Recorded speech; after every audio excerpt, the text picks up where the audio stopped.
Well, I think you'll have to come back to me at the end of the visit and ask me that question again, because I think even though this speech was the beginning of the visit, we have to put it very much in context of the overall visit and the other remarks that President Xi will make both publicly and privately. As you mentioned, he had an opportunity to be intimately meeting with these CEOs, and hopefully they got some more questions asked and answered that are very interesting to them. But I can tell you that the room in that speech was pretty enthusiastic about a lot of what he had to say, even though in many ways he was reiterating the policy positions that China has been carefully communicating to the global economy. They did seem especially responsive to what he had to say on the stability of the Chinese economy. I know that there were definitely major U.S. banks and major U.S. corporations like Walmart, Microsoft, Bank of America in that room who were very much paying attention very closely to what he had to say. I think the skeptics, though, of China's position on things like cybersecurity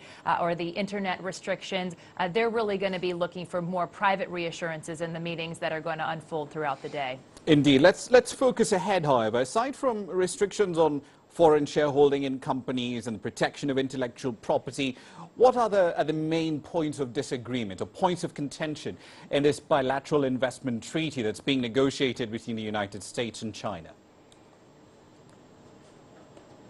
Well, I think first you have to know about the bit that it's going to be a very long game, because even once the negotiations come together and bring the parties together, then there's a lengthy process of winning U.S. congressional support and a two-thirds majority vote in the U.S. Senate, something, as you well know, I think the whole world knows, is very difficult to accomplish in this government right now.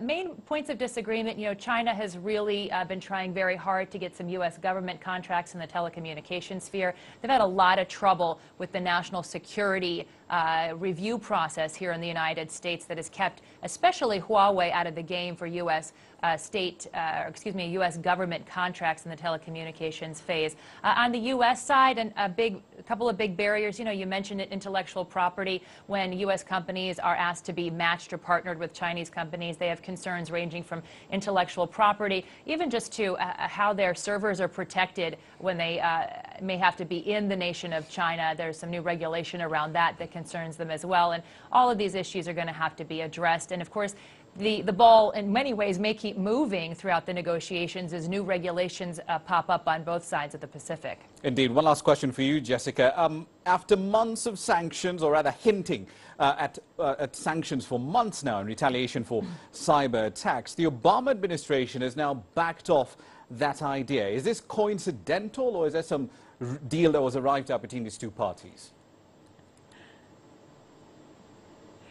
Well, I can only tell you what's been reported. I can't verify or make a firm conclusion on that, but I think it's fair to say that there have definitely been publicized and unconfirmed reports that the nature of the shuttle diplomacy that was going back and forth prior to these meetings was such that there are no cyber sanctions being implemented before this visit. And that was a very high-profile shuttling, and certainly there was an agreement announced by China, a consensus, if you will, and you could surmise potentially that was the nature of the consensus.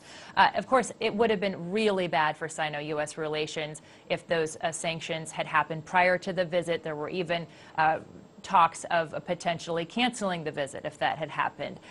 So I think this will allow the visit to go forward and hopefully honest, forthright conversations around that issue to take place at the highest levels. It's something that very much concerns both countries. It's a very intense matter of interest, of course, for the global business community. And I think that we're going to have to really watch that public press conference on Friday between U.S. President Barack Obama and Chinese President Xi Jinping to see if there will, in fact, be some type of dialogue or working group announced. They canceled the cyber working group last year after the indictment of those 5 PLA officers on cyber hacking charges. And now President Xi, in his speech last night, was calling for a high-level dialogue on cybersecurity, saying he's willing to work with the United States on cyber crimes. So that might be the nature of a potential announcement on Friday.